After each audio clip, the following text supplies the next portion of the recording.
Begin the current Daf Mesechtes Bava Metzia Daf Chav Tes. Begin on the bottom line of Chav Ches Beis, where the Gemara continues to explain the halacha of our previous Mishnah. We're middle discussing the halachas, the qualifications of the laws of Shabbos Aveda, which we said that if it's something that's Isav Eichel, so then you have to let it produce and then let it consume what it produces. And then, but if it doesn't, so then you sell it and you hold on to the monies. What's the status of those monies? So we had a machlokes Reb Tarfon and Reb Akiva. Reb Tarfon says you could use the money, so therefore if it gets lost, you're going to be responsible. Akiva says you can't use it, and therefore if it gets lost, you're not going to be responsible. And the Gemara qualifies that based on machlokes Rabbi and Rabbi Yosef regarding the general status of someone who's a shomer aveda, if it's like a shomer chinam or a shomer sacha. Throughout the entire world.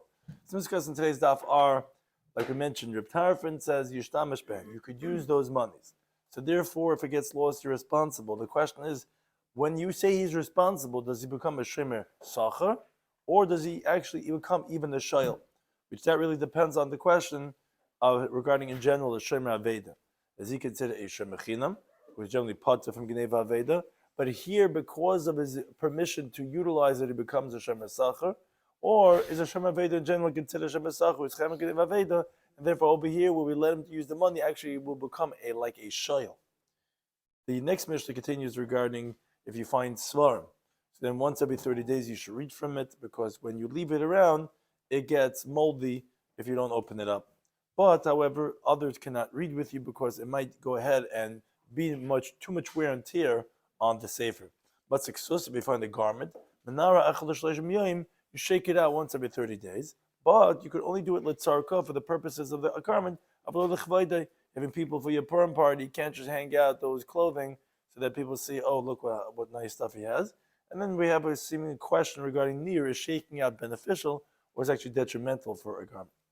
So we begin the current Daf Chav Ches Beis. The bottom line, as we said, the Mishnah said, Kol davar she'isa v'eichel, yasa v'yeichel. So the person finds an animal that produces at least as much or more than it consumes. You hold on to the animal, feeds it from its production until the owner claims it, because the owner will not suffer any loss. But the animal consumes more than it produces, so the finder sells the animal immediately and holds on to the money, because the pasuk says, see that the owner receives his item if you can be consuming, as Rashi explains, because the owner you don't want it to be left very little value after he pays the finder for his expense of feeding and maintaining his animal because it doesn't produce. So the question was in the Mishnah, what do we do with the proceeds of the sold animal? So the guy's holding on to this guy's money. So Rabbi Tarfon said, Yishtamash ben. He may use the money. Therefore, he's responsible for the money. And if the money was lost, the finder must reimburse the owner. Kiva said, no. He's not allowed to use the money. Therefore, he's not responsible for the money. And if the money was lost, he does not reimburse the owner. That was the machlokes we had in the Mishnah. Now, it's important to keep in mind, as the Gemara is going to illustrate shortly, there's a machlokes in general. The Gemara brings elsewhere. We had in Bava Metzia Daf, the Gemara brings it later on. A shomer aveda, someone who found the lost item. What's his status while guarding it until he returns it? So Rabbi says, a shomer chinam. What do you mean? He's not getting paid for watching this guy's object. So he's not liable for gneva aveda if the item was lost to someone, because minor kamatile doesn't benefit from guarding the aveda. He's like a shomer chinam. Rabbi Yosef said, no. He's like a shomer sacha. He's like a paid guardian who's liable for gneva aveda. And the Gemara explains, because bahi hano, the loy bayi l'meisavle riftala anya, as the Gemara says in Bava Kama, the benefit that he has from guarding the aveda is because while guarding the item is occupied with the mitzvah of Shabbos aveda, and based on the principle about Isib mitzvah, he would be exempt from giving a poor man tzedakah. So havak shomer sacha. This proof that he saves of not giving tzedakah to the person knocking on his door is a significant gain to render him a shomer sacha. So that is how Rabbi Yosef holds. So now the Gemara is going to go and explain and qualify this machlokes Reb Tarfon and Reb Akiva in our Mishnah based on this machlokes Rabbi and Rabbi Yosef. Says the Gemara, Ma yebedam. We said in the Mishnah, bottom line, Chav Ches Beis. So what do you do with this money? The guy had a calf. Calf consumes more than it produces, so you're not going to hold on to it because you're not going to be returning him the value of what he lost. So you sell it. You put the calf, that $1,000 the calf is worth.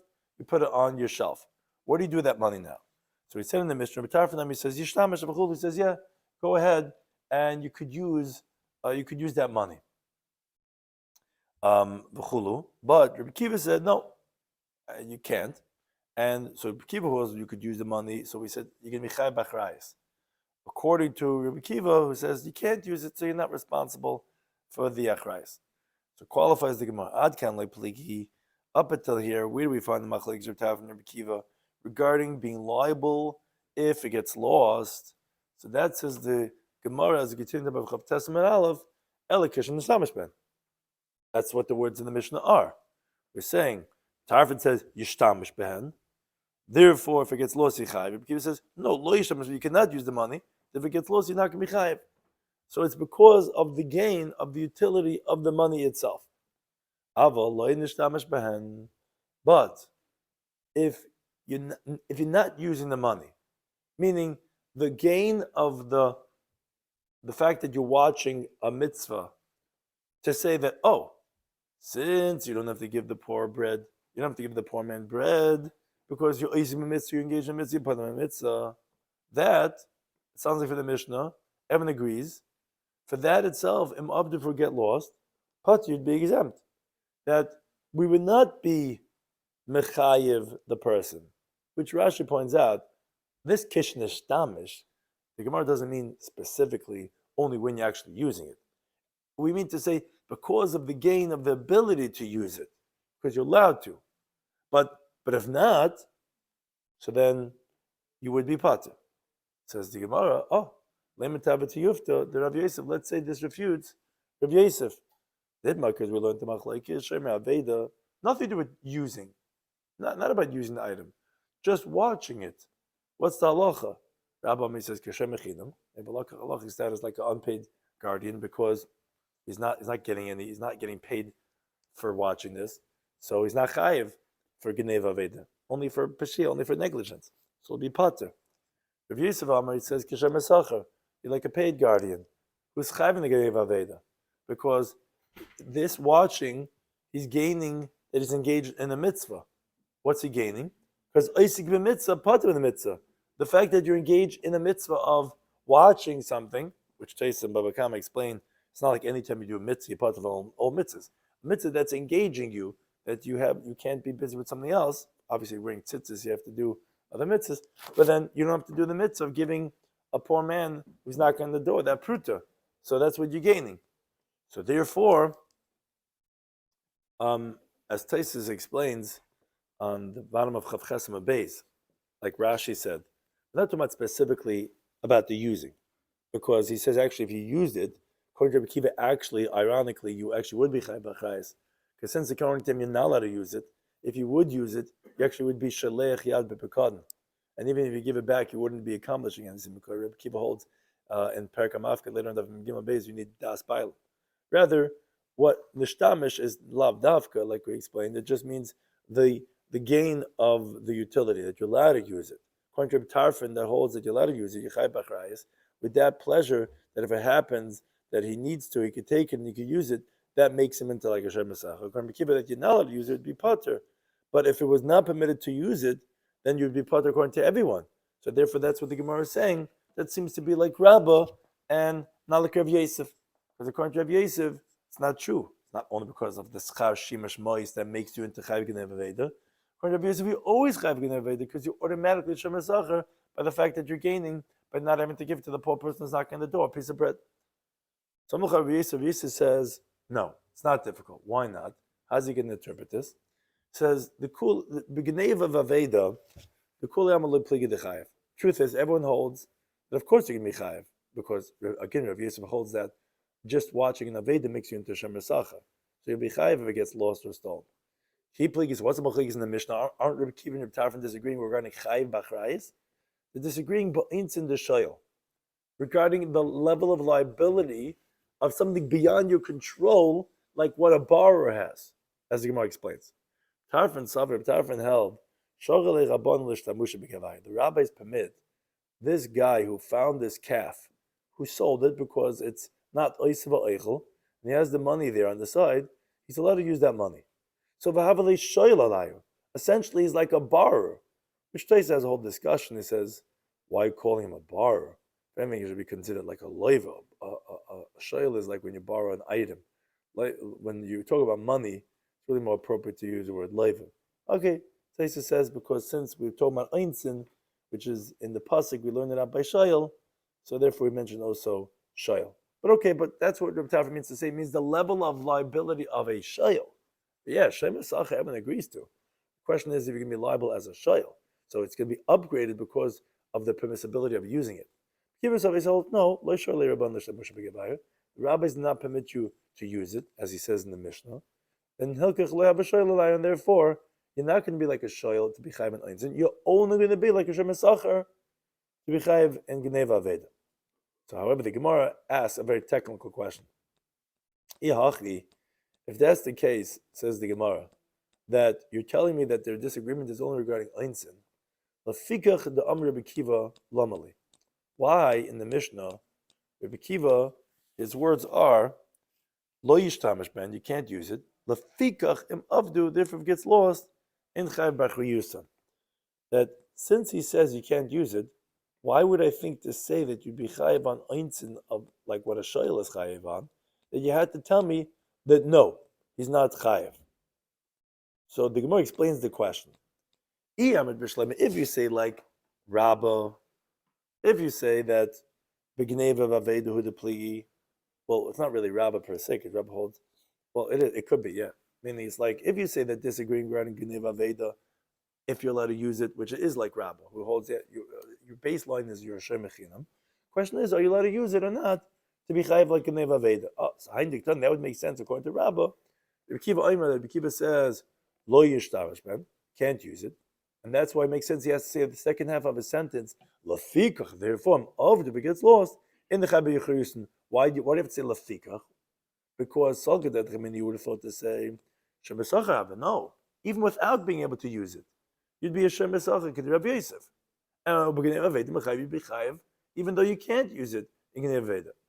That's why you keep had to say lafikach to say they know that you're potter. Because now that you said you cannot use it, okay, you're not a paid custodian.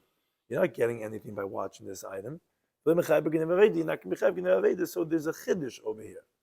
But if you say like Rabbi Yosef, that regarding being lost and being stolen, no one disagrees that you're liable. Keep is on in the shayl regarding being liable for a higher level of liability, like what a borrower has, because you could use it of even einzin. That's difficult. My lefikach Rabbi Kiva. What does the word lefikach mean? As the Gemara explains, according to Rabbi Yosef, the words in Mishnah should have just said like this: Kiva Omer leish tamashman. Can't use it. That's it. But I would know. Of course, to give him leish tamashman, if you can't use it, lav shoyl hava. You're not a borrower because you're not even using it. Of course, you wouldn't be liable. You would not be liable for a level of einzin. So the question is, lafikach Rabbi Kiva Lamali, according to Rabbi Yosef, what is lafikach? Lafikach, what? I needed you to spell that out. Of course you're not chayiv and einzin. How would I even think you're chayiv and einzin if you're not allowed to use it? Just say you can't use it. According to Rabbah, there's a chiddush. Even though you're not using it, you would have thought maybe at least you'll be chayiv and aveda, because you would have thought you'd be like the Shem Esach of Rabbi Yosef, just by watching something, even though you're not using it. But you have to say, no, lafikach, that you won't be chayiv even in aveda. According to Rabbi Yosef, it's difficult. What's lafikach teaching? So the Gemara actually agrees to the question and says, you're right. It's Mishum Lafikach Reb Tarfon. Reb Tarfon said that you could use it. And because you could use it, Lafikach Yichai Bachar Yusan. Okay, so that's a chiddush, which actually the Gemara asks, really? Lafikach Reb Tarfon Lamali. Why do you need even Reb Tarfon's Lafikach? As Taisus in the bottom explains, he says, I understand according to Rabbah that Rabbi Kiva's lafikach is coming to tell us, excluding the teaching of Rav Yosef, like we said, that's telling us that you're pater, since you can't use it even from Geneva Vaveda. So you could say, oh, Rabbi Tarfon's lafikach is because of Rabbi Kiva's lafikach. Or you could say, no, even Rabbi Tarfon's lafikach is also inferring us to tell us, no, that it's only because you're allowed to use it that you're chayav. But if it would be forbidden to use it, then you'd be pater again, lafuk Rav Yosef. But according to Rav Yosef, what's lafikach? Which Taisa says, what do you mean? What's the Gemara asking? Why is there Reb Tarfon's lafikach? It's a huge chiddush he's telling us, because originally we were saying that if he said that you're allowed to use it, I would say maybe only like a shemesacha, not like a shayel, because that's actually the words of the Mishnah. Mishnah says avdu, which sounds like stam getting lost without an oinus. And now we want to say that because of the permissibility of using it, you're like a shayel. And as the Gemara is going to actually explain in a moment, avdu means like an oinus, that the boat got lost at sea. So Taisus Bava, he says, what's the Gemara's question? Of course, a huge chiddush according to Tarfin. Why is the Gemara asking according to Rabbi Yosef, what's lafikach? Taisus actually says, true, there's not really a question. It's Perusha Ba'alma. The Gemara is just explaining. But of course, no question. So why would you ask what's Reb Tarfin's lafikach? Of course, Reb Tarfin's lafikach. You wouldn't know that you have an einstein. That's a huge chiddush according to Rabbi Yosef. So the Gemara is just explaining. Lafikach Reb Tarfin lo mali is a snachta. It's not a safe pasuk over here. It's not like, what does Reb Tarfin have to tell me lafikach? Of course I would tell you lafikach. Because the fact that you could use it, I would think maybe be a shemesacha. I wouldn't know that you can have an einstein.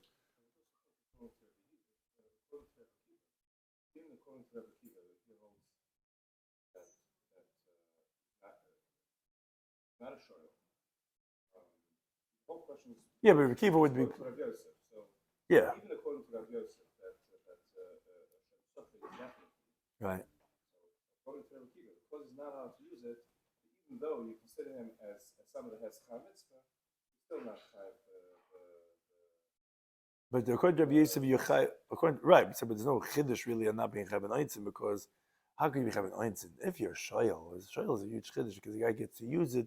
So you can be chai an einstein. If you want to go to shemesacha, it's already a chiddush because it's a hadif l'anya. So the Gemara says right. So Taisus says it's not really a question, but hachikama. What do we say? Kivin the shor le'rabban l'shtamusha begavayu. Since the rabbis permit you to use it, command the shtamush begavayu. It's like you're using it, and therefore v'chay b'chayus, and therefore you can v'chay b'nachrais, and therefore you chay even an oinus.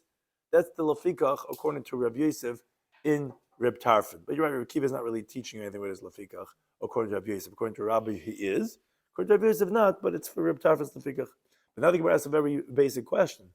But v'avdu ketani, according to Rabbi Yosef, you tell me that the machlekes Reb Tarfin and Rabbi Kiva has to be an einstein, because they can't be disagreeing regarding gneva v'aveda, because everyone agrees you're having an aveda even without using it, just by being a shemer aveda. But the words of the Mishnah refutes that, because the Mishnah says, and it got lost, and that's where they're disagreeing about. So how could you say that everyone holds yichayv in aveda? So as you continue to Beis, the Gemara explains, no, the word avdu doesn't necessarily mean a regular classic neva aveda. It could be a case of einstein, Rabba, which in Parak Zav later on up in Chesem and Aleph, regarding, and if you're worried about what the big Taisus is, don't worry. The big Taisus basically is what we paskin, like Rabba of Yosef tries to bring rise to Chas, who we paskin like, if it's like Rabba of Yosef, so that's that big Taisus over there. But the Gemara says, it's like Rabba says in Parak Zav later on up in Chesem and Aleph, it's talking about by people of a city that they send their shkolim to the Beis Hamikdash, and then they get stolen on the way. So the Amar Rabba says Nignevu over there, and that's what we're saying over here too, means ballistic mezuyin, but armed bandits, which is a oinus type of a gneva. And avdoi, when they get lost, it doesn't mean a regular loss. I mean, usually when something gets lost or stolen, it's like a certain level of negligence, because you could have been more careful. Versus oinus, so what do you want me to do? So Shem Mesacha is usually pater on einstein, but chayv again aveda. Here, when we're saying that the machlekes regarding aveda is not the Shem Mesacha's aveda. It's shetabes finasa bayam. Yeah, the boat got lost at sea, but that's not like a getting lost of like you didn't put your keys in the right place and the guy gave you something to watch and you got lost. A little negligence. No, got lost at sea, which is a oinus. There's nothing to do about those types of things, and therefore it is a case of einstein, and that's the machlekes according to Rabbi Yosef.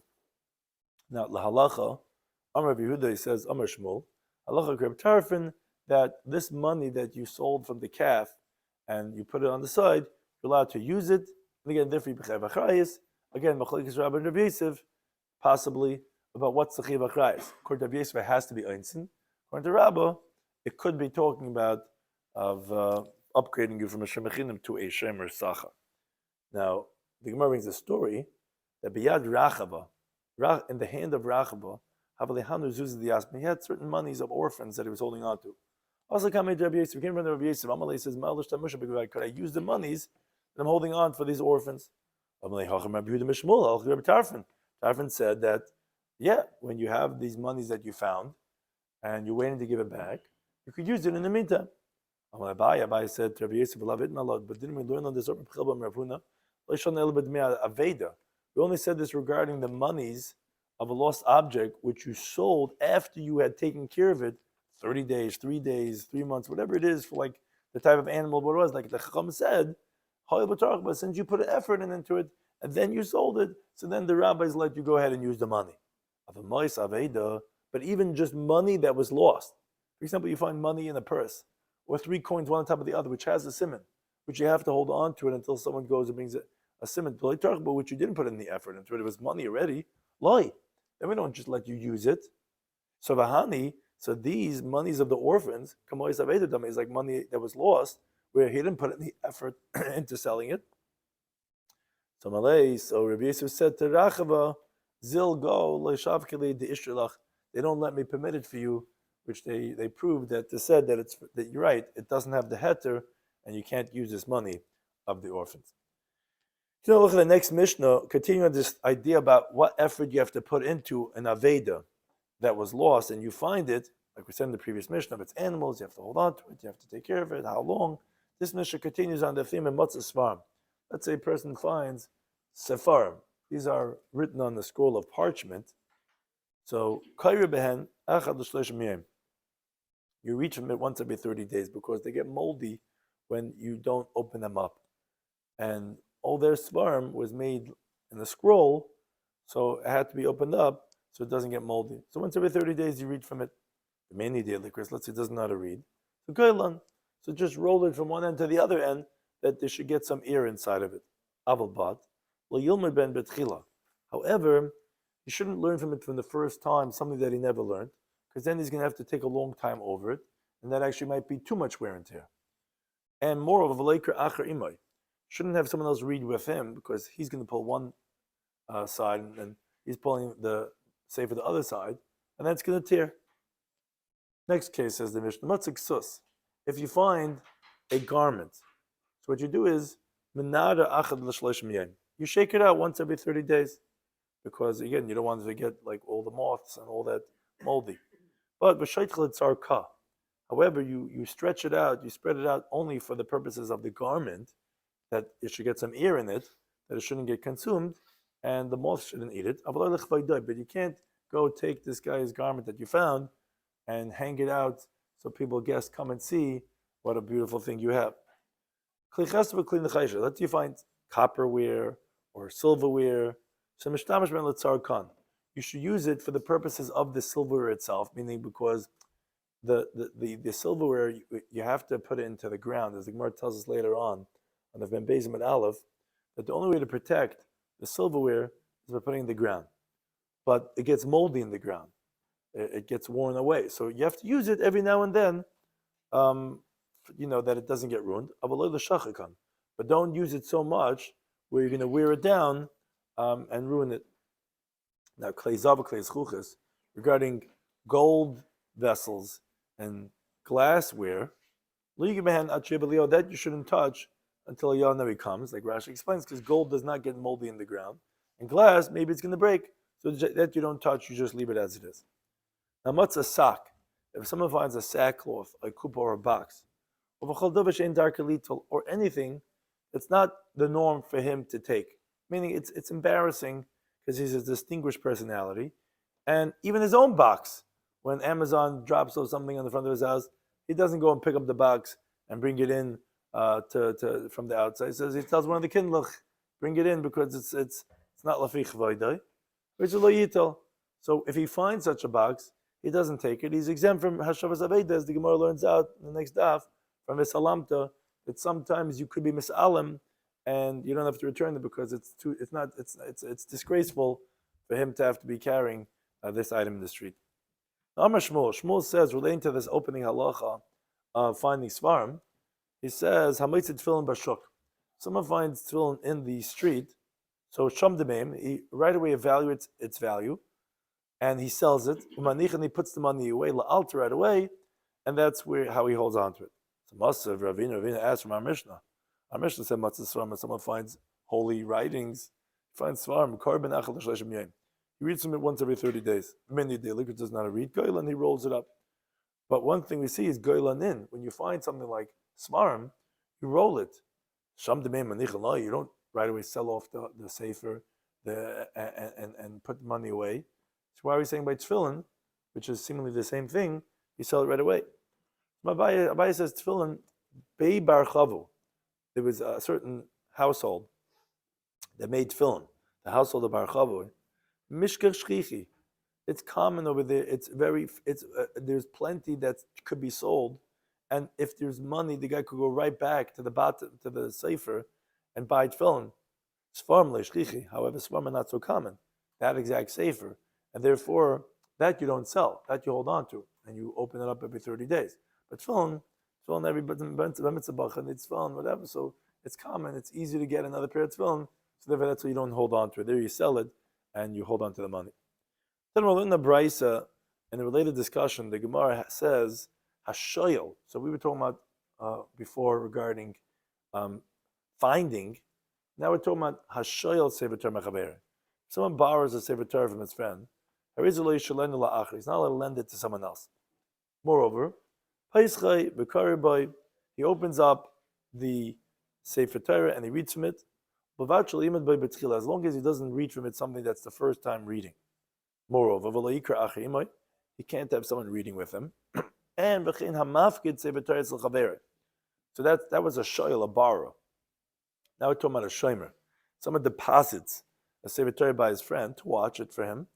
So number one, he rolls it once a year, once every 12 months. And then he opens it up and he reads from it. But if but if he opened it for himself, which the Gemara is going to explain this whole brisa when it finishes it, then also it's forbidden. He says actually, if it's a new sefer Torah, once every 30 days. The yashin if it's old, only once every 12 months. A third opinion, but Yaakov says no, either one, once every 12 months. Okay, so the Gemara has to explain and come through this brisa. Amamar, the brisa opened up by saying Hashoyel sefer Torah mechavecha. If someone borrows a sefer Torah from his friend, he's not allowed to lend it to someone else. Says the Gemara, my ear is sefer Torah. Why are you mentioning just a sefer Torah, that which is easy to get ruined by getting smudged or getting torn? I felt called milinami. Everything has this halacha. The Amr B'Shem ben Lakish has Kan Shana Rebbe over here, which is referring to Mishnah Mesechtes Gittin of Chav Tesam and Aleph. The Mishnah teaches over there, someone sends a get in Eretz Yisrael, so the guy who is the shliach could send it with someone else. The guy gets tired, he stopped at Bote Ungaren, says, hey, you go, you take over, you do the rest. Now, but if he said to him, take this object from her, when you give her the get, he's not allowed to send it with someone else, this shliach. Because the Mishaleach, the Baal, doesn't want his pekadon that he's getting from his new, soon-to-be ex, in someone else's hands. Shlakish said on that Mishnah, that's where Rebbe taught in this Mishnah, who was Stam Mishnayis, that Ein HaShoyel V'Shor LaHashel. A borrower cannot lend out the item that he's borrowing, and Ve'ein HaSeicher V'Shor LaHasker. A renter cannot lease out what he's renting. Because by all of these cases, you could have Rebbe's principle that it doesn't want his deposit in someone else's hand. So that's what you learn out from that Mishnah. So the question is, why are you picking a Sefer Torah, which, of course, that's easy to get ruined. Anything that you borrow, you're not allowed to lend it to someone else. So why talking about Sefer Torah? Says no Sefer Torah. It was necessary to mention it specifically regarding a Sefer Torah. Why? What would you say? Which is a halachic principle. The person prefers that a mitzvah should be done with his money. So you would say, yes, Sefer Torah, a mitzvah. Say you borrowed it, then someone else needs a minion to lend out to Sefer Torah, they could use it. No, because it's going to get ruined. So a person cannot go ahead and lend out the Sefer Torah that he borrowed. And then the Brisa continued and said that he opens up the Sefer Torah and he reads from it. So he went Pshita, obviously. Why do you think he borrowed the Sefer Torah? Not to open up and read from it? Says Gemara, you're right, Sefer Israelite. The next part of the Bryce was what was needed. The Bryce said, as long as you don't read from it from the first time from this parsha, so that's something that we're saying, yeah, we didn't have to say Pesach L'Kari, but that was just opening up by saying that, okay, you could open up and read from it, but don't read from it something for the first time, because if it's going to be the first time type of thing, then it might go ahead and ruin it because you're going to be on it for too long. What do you say? The lender knows it's new and he's giving it to him for a purpose of Torah's Yes. purpose is to read for it. Yeah, you could read from it. We're just saying don't read don't learn from something the first time from the Sefer because Again, the lender knows if it was the first time. no, your first time. Your first time. Meaning, if you never learned this sugya, don't read from it from the Sefer or Sefer Torah the first time, because again, then you're going to be like laboring over it. If it's something that you've learned it before, you're just reviewing, so that's okay. Then the Brisa said, "V'chein amafkid Sefer Torah etzel chaver." So if someone deposits a Sefer Torah by his friend, so he's a shimer, he's watching it for him. So every 12 months you have to roll it so it doesn't get moldy. And he opens up and reads from it. Says the Gemara, wait a second. What's it doing by him? In other words, as Rashi explains, the Gemara assumes that when we're saying that the guy opens up and reads from it, it's for his own purposes, not for the purpose of Sefer Torah, because for the purpose of Sefer Torah, you already said that you roll it every 12 months. So therefore the Gemara is asking, what's the Sefer Torah doing by him? Why is he reading it for his own purposes? You're a shimer, you're not a shayel. You were asked to watch it. You didn't borrow it. So what are you doing reading from it? So for Sue, question number 2 is, the Brisa says further, and if he's opening it for himself, it's forbidden. You just said, you said you open them and you read from it. So how could you say that's forbidden to open it for yourself? So Yima says, and this is what it is. It's continuation from the Reisha. If when he rolled it for the purposes of the Sefer Torah, which we said you're supposed to do it once every 12 months, then when he's rolling it, he's reading and he's opening and reading from it, okay, that's mutter because he's doing it for the purpose of the Torah. But in Bishvila Pascha, but if he's opening for himself, then it's forbidden. That's what the Brisa is saying. Okay, then the Brisa continued and said, Sumchas Eimer, he says, B'chodesh, if it's a new Sefer Torah, you have to roll it Shloshim Yom, once a month, because new Sfarim get quicker moldy than old ones. By old Sefer Torah, you only have to roll it Shnei Masach Chodesh once every 12 months. Then we had a opinion of Rabbi Shloimy Schwartzberg. He says, no, echad, either one, meaning whether it's old or new, Shnei Masach Chodesh once every 12 months. So the Gemara says, wait, Rabbi Shloimy Schwartzberg had a Tanakama. Tanakama didn't differentiate. He says every Sefer Torah is once in 12 months. Then you have Sumchus who says the difference between new and old.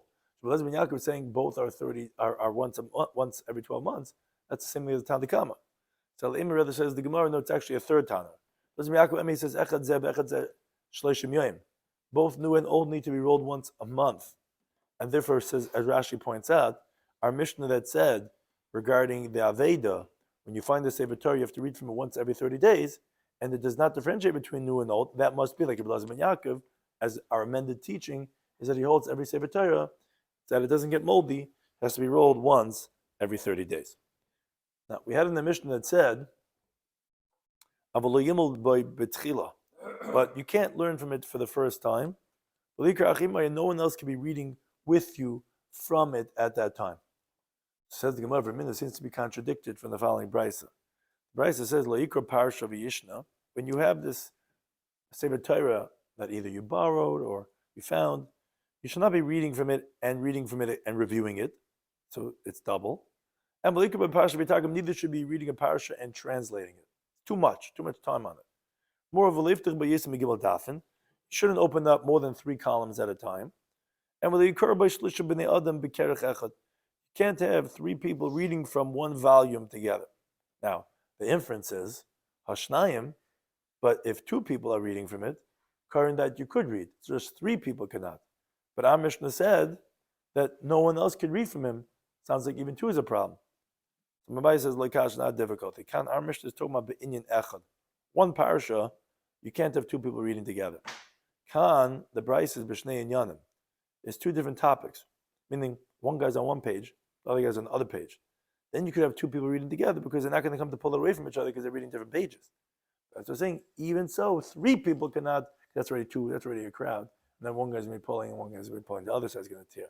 But it's not a contradiction. Depends if they're reading one inyan or two inyanim. Now we said in the Mishnah that this up until now we're talking about regarding a sefer. Mishnah said matzah kesus. If you find a garment, you shake it out once every 30 days. Says the Gemara, remembers that to say the near malala, that shaking it out is good for it, and that's why you have to do it every 30 days, so that the garment that you found should not get ruined. But Rabbi Shloimy said the following teaching. He said, if someone has a professional weaver in his house, like a live-in weaver that could constantly be weaving garments for him, new garments as he needs it, then shake out your garments every single day, which obviously is coming to teach us a proper conduct, that shaking out the garment is harsh on it. When you shake it out, the fabric of the garment gets worn out. So why are you telling me you should shake it out every 30 days? It's going to ruin the garment. He's like saying it in like tongue-in-cheek, saying, yeah, if you have a professional weaver over there, so go ahead, keep on shaking it out every day. So the Gemara says, yeah, Ami, they said, you're right. What it means to say is, every day you shake it out, that's going to be harsh. But once every 30 days is actually good for it. So that's not a contradiction. Or you say you want to give a second approach. Like Kash, it's not a difficulty. Our Mishnah is bechad. When one person shaking it out, when he shakes it out, it's not going to tear, because he's only holding it on one side. But Rabbi Yochanan's teaching was betray. If you have two people holding on to two ends of it and they shake it out, that really stretches it out, and that's going to be harmful for the garment. Well, you basically want to give a third approach. Like Kash is not difficulty. Our Mishnah is bayada. If you do it by hand, shaking by hand is not so harsh on the garment. But Rabbi Yochanan was talking about with a stick. You bang it with a stick, again, that's going to be the fibers of the garment are going to get ripped and ruined. Or if you want to give a fourth approach, like Kash, not difficult, because Rabbi Yochannan is talking about b'di'amra, by wool. Wool, shaking it out is harsh because it stretches it out in tears. But the kisna, our Mishnah is talking about linen. Linen is a different type of a fabric, and therefore it's not going to get as ruined, and therefore that's where we say it's beneficial to shake it out. Now Rashi points out that since we just mentioned the teaching of Rabbi Yochanan regarding the halachas of derech eretz, meaning of proper conduct, so the Gemara picks these teachings also to say that what's appropriate conduct or not, that, regarding fiscal responsibility. So Rabbi Yochanan, he says another teaching, he says, kasa decharshin. Well, it's not only regarding fiscal, it's any type of derech eretz, meaning just proper modes of living, like lahavd, like a Benjamin Franklin type of teachings. Kasa decharshin, which he says that it's better to drink a cup of sorcery that there was some type of spell on, but a kasa de paishrim, and not a cup of lukewarm water. Now, he qualifies this. We didn't say this Ella, number one, b'kli matris, only if it's in a metal vessel, of the klicheres lesson, but if it's an earthenware vessel, we have no problem with that. Number two, b'kli matris nami loy amar. We didn't say it's a problem if it's in a metal vessel, edloy tzavitz, only if it wasn't heated up. Of the tzavitz, but it was heated up, less lamba, we're not bothered by that. Number three, we didn't say Ella deloy shadabei tzivaya, only if you didn't put in any tzivaya, which Rashi says, anything you put into a beverage is called tzivaya, whether it be herbs or spices or fragrant roots. It's called tzivaya. Only if you didn't put in any tzivaya. But if you put in some tzivaya, less than lamba, we're not bothered. So it comes out that the harmful lukewarm water is only lukewarm in a metal vessel that you didn't heat up, you didn't put in anything into the beverage. Then that's worse off than the, tell Harry Potter, than the cup of sorcery. You'd rather have that than the kasa de paishim. Another teaching from Rabbi Yochanan, he says, if someone's father left him over a lot of money, I mean, he definitely had a sense of humor, Rabbi Yochanan, the way he says it, and he wants to waste and lose all the money, which basically, like Rashi says, he's coming to teach us that don't get used to this type of conduct, because if you do this, you're going to be losing a lot of money very fast. But if a guy wants to waste away money that his father left him, so he should do the following. Yilbaz big day pishtan. He should wear linen garments. Yishtamish b'kli schulchas. He should use glassware. And v'yisker po'ilim al yeshivman. He should hire workers, and he shouldn't stay there next to the workers. So the Gemara explains. Yilbash b'kli pishtan. When he says to wear linen garments, it's bekisna remisa. It's the Roman linen, which was very expensive.